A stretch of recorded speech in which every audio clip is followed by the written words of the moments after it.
டோக்கியோன்ற ஒரு பிளேஸை பேனே பண்ணியிருக்காங்க.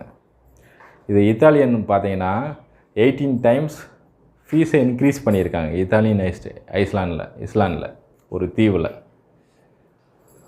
பாரிஸில் பார்த்தீங்கன்னா டாக்ஸ் இருக்குல்ல, டூரிஸ்ட் டாக்ஸ்ட்டு, அதை 200% மாற்றிருக்காங்க. அம்ஸ்டான்னு ஒரு பிளேஸில் பீஸா ஐஸ்கிரீம் மிட் நைட் ஃபுல்லாக ஓடுறதுனால அங்கே லோக்கல் பீப்புளுக்கு ஒரு நியூசன்ஸாக இருக்குன்னு ஒரு 10 PM மேலே அதை பேன் பண்ணியிருக்காங்க.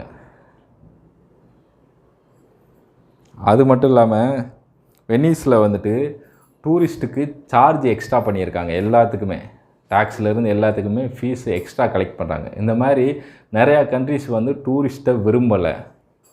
ஸோ நீங்கள் பிளான் பண்ணுறதுக்கு முன்னாடி இது சம்மர் ஹாலிடே, நிறையா பேர் தமிழ்நாட்டில் இருந்து இந்தியாவில் எல்லாருமே வந்து சம்மர் ஹாலிடேன்றப்போ குழந்தைகளை கூப்பிட்டு நிறையா இடத்துக்கு பிளான் பண்ணுவீங்க.